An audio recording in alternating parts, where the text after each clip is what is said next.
Peace to you, brothers and sisters.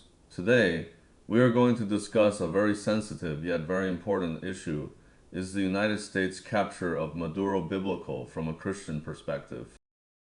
Let me state clearly at the beginning, this is not about defending any country, nor is it about endorsing violence. We are approaching this question through a serious theological and ethical framework, especially Romans chapter 13 and the just war tradition, because being biblical is never an emotional slogan. It must be grounded in clear standards. Today, I want to answer one central question using a theological ethics framework. Does authority have limits? And when authority becomes evil, does it still have legitimacy? First, human dignity, beginning with the image of God. We must return to one of the most fundamental biblical truths. Human beings are created in the image of God. This is not merely a religious slogan. It is the foundation of Christian ethics, because it means that human value does not come from achievement, wealth, social contribution, or political status. Human worth comes from something deeper. We are created beings who bear the honorable imprint that God Himself has placed upon us. Therefore, when human life is taken lightly, when human dignity is trampled, degraded, and dehumanized, theologically speaking, this is not merely a violation of individual rights. It is a rebellion against the Creator's will. It is even a denial and profanation of the image of God. Next, we turn to the nature of authority. Earthly authority is derived, delegated, and entrusted. It is never absted, it is never absolute. Now let us speak about authority. The Bible clearly affirms the existence of authority. There is authority in the family. There is authority in the church, and there is authority in the state, and there is authority in the state. First, let us consider authority within the family. Being the head is not merely about decision-making power. It is above all a responsibility that has been entrusted. Let us begin with the family. Scripture says the husband is the head of the wife in the Bible. Headship does indeed point to authority and order, but this authority must always be understood within the context of Ephesians chapter 5.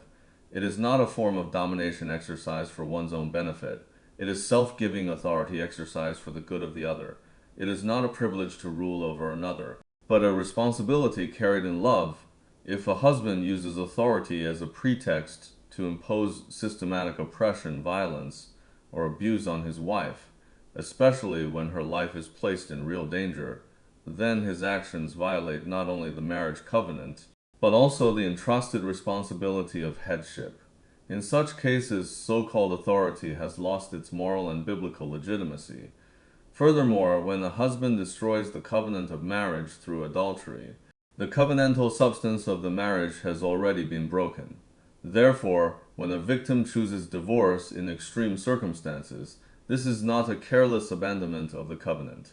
Rather, it is an acknowledgement that the covenant has already been substantially torn apart. From the perspective of biblical ethics, the moral legitimacy of such a decision can be understood within a higher moral order, one grounded in the commandment, "You shall not murder," an order that prioritizes the protection of life and human dignity. Second, let us consider private conflict and public justice. Clear boundaries must be established. We must make an important distinction. Ordinary disagreements and conflicts between spouses belong to the realm of private relationships. However, violence, abuse, threats to life, and especially murder go far beyond the boundaries of family autonomy and enter the realm of public justice and criminal responsibility. In such cases, state judicial intervention is not only legitimate, but necessary. Its purpose is not to destroy families, but to prevent crime, protect the vulnerable, and uphold a just social order. Third, let us consider parental authority. The right to discipline is not a right of ownership. The same principle applies to the parent-child relationship. Parents do possess the authority to relationship. Parents do possess the authority to raise and discipline their children, but this authority is entrusted to them. Its foundation is the protection and nurturing of life, and it exists for the well-being of the child. Once parents engage in abuse toward their children, they forfeit the moral and biblical legitimacy of that authority. Therefore, the state has a responsibility to intervene and to protect the life and dignity of children through legal means. Fourth, let us consider church authority. Church office is established by God, but it is grounded in moral character. Now let us turn to the church. The spiritual authority of pastors and elders does not come from personal charisma, social status, or control over others. It comes from Christ's institution of church office, and this authority rests upon a crucial condition. Those who serve as shepherds must meet the standards of character and life set forth in Scripture. The essence of church authority is not merely the right to make decisions, but pastoral service. Therefore, if a pastor commits adultery or other serious sins that disqualify him from office, he does not merely cause a moral scandal. He also, in ecclesiological terms, undermines the very basis on which he represents Christ in exercising spiritual authority.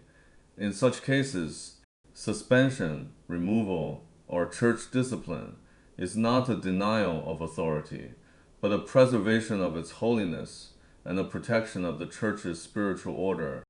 Fifth, let us consider state authority, Romans chapter 13 and the conditions of legitimacy. Now we turn to the state from the perspective of political theology. Scripture teaches us that the authority of the state is established in order to execute justice and restrain evil. Romans chapter 13 describes governing authorities as servants of God, whose functions include maintaining order, punishing wrongdoing, ensuring public safety, and levying taxes legitimately.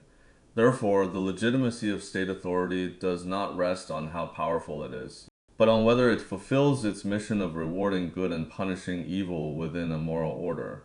When a state fulfills this mission, it possesses relative legitimacy. However, when a state systematically departs from justice and persistently violates fundamental moral principles, it gradually loses its legitimacy in theological terms. Thus, legitimacy cannot be reduced to mere procedural matters. It is not simply a question of whether there are elections, a constitution, or a military. Legitimacy is a normative judgment. Does a government fulfill the governing mandate that God has permitted it to bear?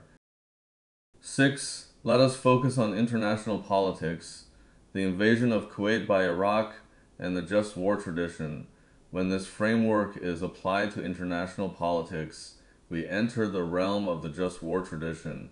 The just war tradition provides a set of normative standards for evaluating the use of state. Sponsored violence.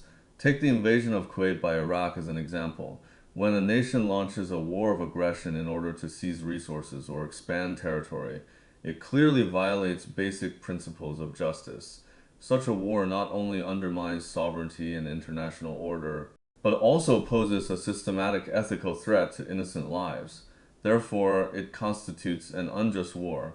By contrast, when the international community takes collective action to stop aggression, protect civilians, and restore order, and when such action meets the normative criteria mentioned above, it may be understood as defensive action consistent with just war principles, rather than an act of aggression.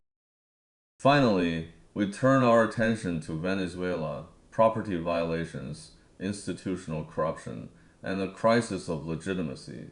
The same normative framework can also be applied to evaluate governance and legitimacy in Venezuela during the Chávez Maduro era. According to extensive research and reporting, the Chávez Maduro government expanded state control and expropriation of the private economy through nationalization, confiscation, takeovers, asset freezes, and forced acquisitions. These measures affected key sectors, including oil-related services, electricity, telecommunications, steel and cement, agriculture and food supply chains, as well as banking and financial institutions. Before Chávez came to power, Venezuela had approximately 490,000 private enterprises. By the time of Maduro's arrest, only about 15,000 private businesses remained. Among them, 91% were sole proprietorships, and the average lifespan of private firms was only 2 years and 8 months. From an ethical perspective, these practices violate fundamental biblical principles concerning property and justice. They particularly conflict with the commandment, "You shall not covet," which reflects respect for the boundaries of others' possessions, and thus constitute a substantial erosion of private property rights and social justice. In addition, over the past decade, Venezuela has experienced hyperinflation exceeding 1,000,000%, the collapse of its currency's basic functions, chronic shortages of food and medicine, and the near breakdown of its healthcare system, leading to the mass exodus of more than 8 million people. This systemic collapse represents not merely deteriorating economic indicators, but a profound erosion of basic conditions for human survival. Therefore, in Christian ethics, it can be regarded as widespread harm to human dignity. If we further consider widely reported conditions during the Maduro era, including severe repression of civilians, persecution of journalists and political dissidents, expanded use of arbitrary detention and torture, and the worsening humanitarian crisis amid governance failure, it becomes evident that the regime has fundamentally deviated from its mandate to reward good and punish evil. At the same time, the international community has long raised serious allegations that Venezuela's ruling elite has been linked to transnational criminal networks, including cooperation with regional armed groups, involvement in drug trafficking and money laundering, and the use of state institutions and financial systems to provide protection and facilitation. This further demonstrates that the regime has departed from its role as an instrument of governance established by God and has instead moved toward functioning as a state-backed criminal structure. In this context, the Maduro regime faces a fundamental crisis of governing legitimacy in biblical terms. It no longer functions to uphold a just social order, but instead operates as a persistent force undermining justice. Seventh, a theological evaluation of international action, aggression, or restoration of justice. Therefore, we may offer a normative judgment when a ruling regime systematically destroys the order of justice and is credibly accused of involvement in serious transnational crimes. Its governing legitimacy in biblical terms becomes difficult to sustain.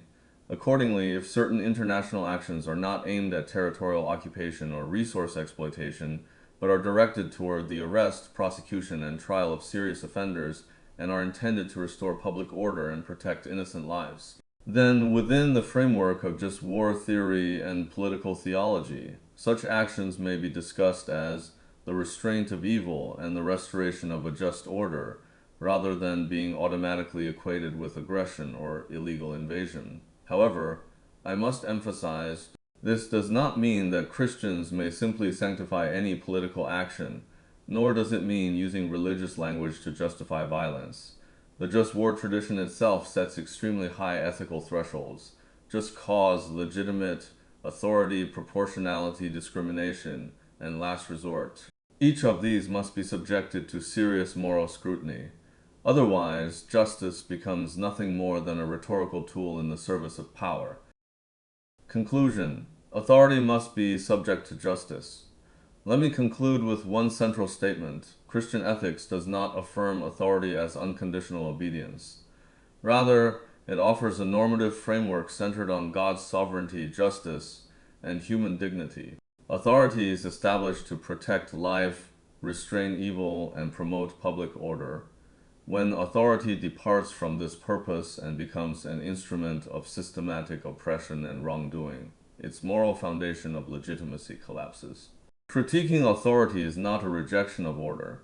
It is an effort to uphold justice, life, and dignity under a higher divine order, so that human society does not descend into an abyss where violence and sin become the norm.